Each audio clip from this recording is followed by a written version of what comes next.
आपण गुणोत्तर आणि प्रमाण शिकलो होतो. गुणोत्तर म्हणजे काय म्हटलं होतं? दोन संख्यांची किंवा दोन राशींची जे काय दिले असेल त्यांची तुलना, हो ना, कमी की जास्त, किती पट कमी किती पट जास्ती वगैरे हे आपण पाहिलं. त्याच्यानंतर प्रमाण शिकलो होतो. प्रमाण म्हणजे प्रोपोर्शन, म्हणजे काय? दोन गुणोत्तरांची तुलना, बरोबर? एवढं आपण पाहिलं होतं. त्याच्यानंतर भागीदारी पण पाहिली होती. आज आपण आता हे चलन प्रकार पाहणार आहे. हा, चलन म्हणजे तुम्ही कुठे ऐकलंय रे चलन? तुम्ही नेहमी सामान्य ज्ञानात वगैरे प्रश्न विचारता, भारताचं चलन कोणतं? काय म्हणजे चलन? म्हणजे तुम्ही कुठे ऐकलंय? काय भारताचं चलन? रुपया. पण त्या चलनाचा या चलनाशी संबंध नाही, एवढं आधी लक्षात ठेवा. ठीक आहे? हे चलन वेगळं आहे. आता बघा, इथे काहीतरी दिसतंय तुम्हाला. एक पेन 5 रुपयाला जर असेल तर 2 पेन केवढ्याला होईल? केवढ्याला होईल? 10 रुपयाला होईल.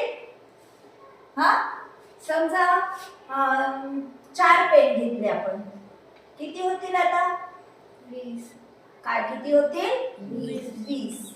5 घेतले तर 25. 5 घेतले तर 25. बरोबर? आता इथे बघा, एका मजुराला एक भिंत समजा रंगवायची आहे. एक भिंत रंगवण्यासाठी एका मजुराला 2 दिवस लागतात. हा, 2 मजुराला किती दिवस लागतील? 1 दिवस. हो ना, फास्ट होईल ना काम 2 मजुरांना मिळून. मग 2 दिवसाच्या ऐवजी किती दिवस लागतील? 1. जर अजून 4 मजूर केले, अजून 2 मजूर अजून जास्ती घेतले, आता परत काय होईल? एकाचे याचे दुप्पट झाले. एकाचे काय इथे काय झालं होतं? एकाचे 2 पट झाले होते.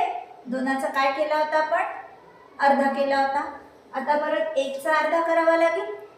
म्हणजे किती वेळात होईल काम? किती दिवसात होईल? 4 मजुरांना अर्धा दिवस होईल. बरोबर?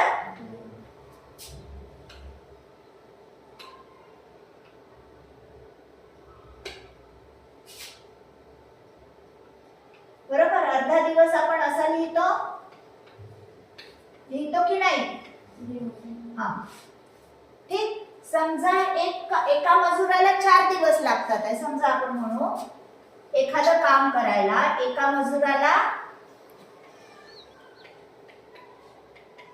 8 दिवस म्हणू समजा. ठीक आहे, एकच मजूर लावलाय कामाला, त्याला किती दिवस लागतायत? 8 दिवस. 2 मजूर केलं तर काय होईल? 4 दिवस होईल. बरोबर? समजताय का? हा, आता समजा 4 मजूर केले तर काय? 2च दिवस. समजा 8 मजूर केले, 8 मजूर केले तर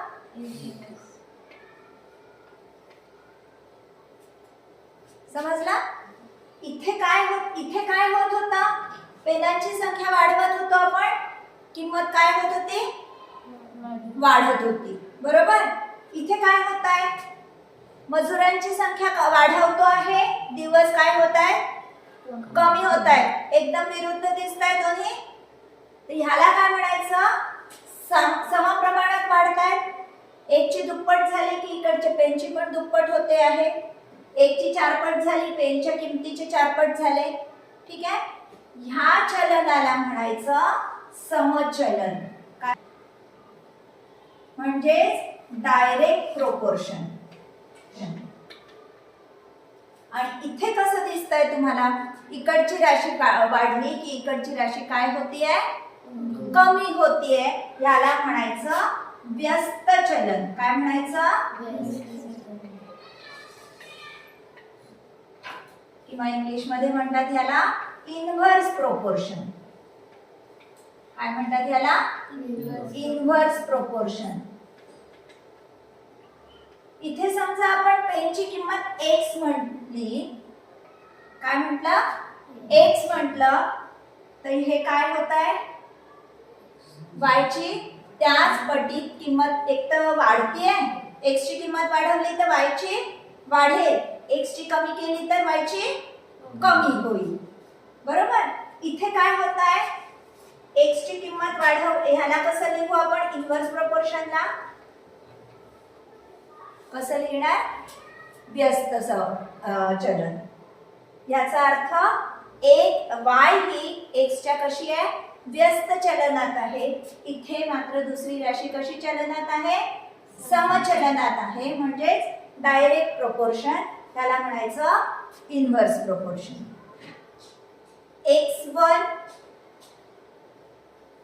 हे आपण कसं वाचत असतो, एकाच असतो आपण, एकास 5, बरोबर.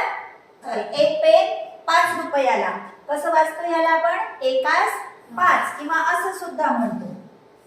ठीक आहे. समजा पेनच्या संख्येला आपण x म्हणू, हा, आणि किमतीला y म्हणू, तर काय होईल, x1 आपण समजा ह्या एक आणि एकला x1 म्हटलं, x2 ह्याला काय लिहू आपण, x2 बाय y2 घेऊ.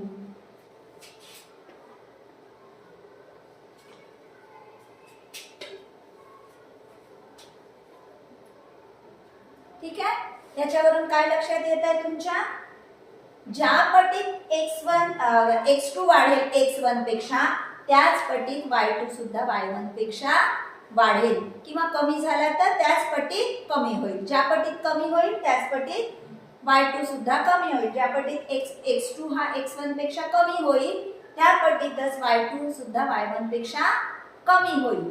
पण इथे मात्र काय होईल, x वाढला तर y काय होईल, कमी होईल. ह्याला तुम्ही कसं लिहाल, x गुणिला y किंवा x1 गुणिला y बरोबर x2 गुणिला y2. बघा, एका मजुराला 8 दिवस, म्हणजे एकूण काम किती आहे, 8 दिवसाचं काम आहे त्याचं. बघा, 8 गुणिला 1 8, बरोबर आहे. हा x1 दिवस म्हणजे y1 समजा घेतला आपण, काय होत आहे, 8 एक 8. आता समजा आपण या दोन मजुरांना x2 म्हणू आणि 4 दिवसाला y2 म्हणू, हा 8, बरोबर. आता बघा, इथे 4 मजूर झाले, दिवस 2, एकूण किती, 8. इथे काय होईल, x1 y1 बरोबर x2 y2. ठीक आहे. या दोन राशींचा भागाकार म्हणजे या दोन राशींचं गुणोत्तर बरोबर पुढच्या राशींचं गुणोत्तर. ठीक आहे. अशा प्रमाणात आपल्याला काढायचं आहे. आता या ठिकाणी बघा, एक काहीतरी कॉन्स्टंट आहे का, काय कॉन्स्टंट आहे, एकाला 5, म्हणजे 5 हा आपला काय झाला, कॉन्स्टंट झाला. हा, स्थिरांक, त्याला काय म्हणायचं, स्थिरांक. हा, त्याला इंग्लिश मध्ये म्हणतात कॉन्स्टंट. कसं राहणार प्रत्येक ठिकाणी, बघा 5 नीच वाढत चाललाय, म्हणून ह्याला दाखवतात के ह्या अक्षराने. बघा, x हा काय म्हटलं आपण, y बरोबर y शी समचलनात आहे, म्हणजे ज्या पटीने x वाढेल किंवा कमी होईल त्याच पटीने y वाढेल किंवा कमी होईल. जेव्हा हा जो आता एक जी पट असते की कोणत्या पटीत वाढतंय किंवा कोणत्या पटीत कमी होतंय, त्याच्यासाठी आपण काय दाखवतो म्हटलं होतं, के. हा, एक कॉन्स्टंट दाखवतो, स्थिरांक दाखवतो. मग आता जर आपलं समचलनात आहे, y ही x च्या समचलनात आहे, तर आपल्याला x किंवा y काढायची असेल तर x बरोबर आपण हा कॉन्स्टंट लिहितो गुणिला y. हे झालं आपलं समचलनाचं सूत्र. आणि हे आहे आपलं समजा दुसरी राशी पहिल्या राशीच्या व्यस्त चलनात असेल तर आपण कसं लिहितो, x बरोबर k भागिला y. ठीक आहे, आलं लक्षात. आता हे तुम्हाला ओळखायला लागणार आहेत मात्र की दिलेली उदाहरणं कोणत्या चलनाची आहे, कोणत्या प्रकाराची आहे. ठीक आहे. आता मजूर विचारले की व्यस्त चलनात येतं असंही नाही, तुम्हाला गोंधळ घालायला असे विचारू शकतात. 10 मजुरांना 2 दिवसासाठी 10 किलो तांदूळ लागतात, तर 20 मजुरांना किती लागतील, 5 करायचं काम. नाही ना होईल ते कशाचं उदाहरण होईल समचलनाचं. हा नाही तर पुष्कळदा आपला गोंधळ होतो असा मजूर विचारले ना म्हणजे नक्की ते व्यस्त चलनाचं असेल असं म्हणून आपण व्यस्त चलनानुसार ते सोडवून आपलं गणित उत्तर चुकेल. ठीक आहे.